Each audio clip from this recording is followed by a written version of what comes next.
As we look toward the middle of this century, global population is expected to reach more than 9 billion people. The demand for agricultural products is expected to as much as double. Yet today, some estimates indicate a third of the world's agricultural production does not reach the consumer.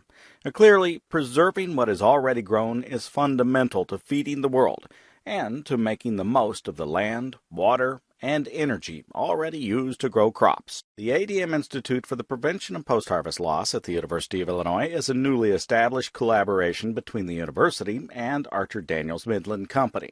ADM provided a $10 million gift to help establish the institute as part of its corporate social investment program. At the ADM Institute, we believe the world can grow enough grains and oilseeds to serve the need for food, feed, fiber, and fuel. But to do so, we have to be sure to efficiently use crops and not let the global harvest go to waste. Without successful innovation, the amount of staple crops lost each year will continue to grow.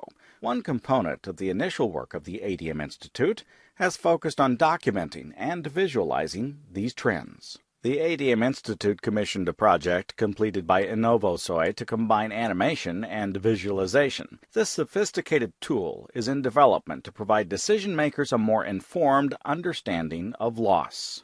Let's look at future trends for rice in India to illustrate the importance of addressing post-harvest loss. In 2009, India was the second largest producer of rice in the world. Rice consumption is culturally very important to many segments of the Indian populace. Now, using the Global Loss 3D tool, we can anticipate the future dynamics of post-harvest loss in India.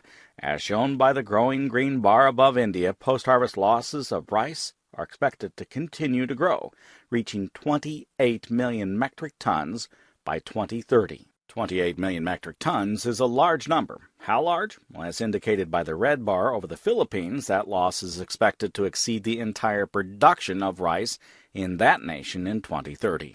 Indeed, the total loss expected just in India exceeds the total production of rice in 75 countries around the world. These include agriculturally important nations such as Argentina, Spain, and Mexico.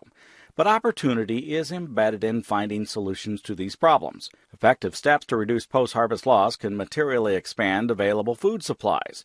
For example, if the expected 2030 losses of India's rice production were cut in half, those reduced losses would exceed the total expected production of rice in the United States and in Japan. To address this growing problem, the ADM Institute has already committed $2.5 million to innovative research projects that systematically address loss of staple crops in India and Brazil. To maximize effectiveness, those projects will engage with leading universities, NGOs, and the private sector in both nations. Collaboratively, we can convert loss to available food and contribute to developing more sustainable food systems in the world. For more information, contact the ADM Institute for the Prevention of Post-Harvest Loss.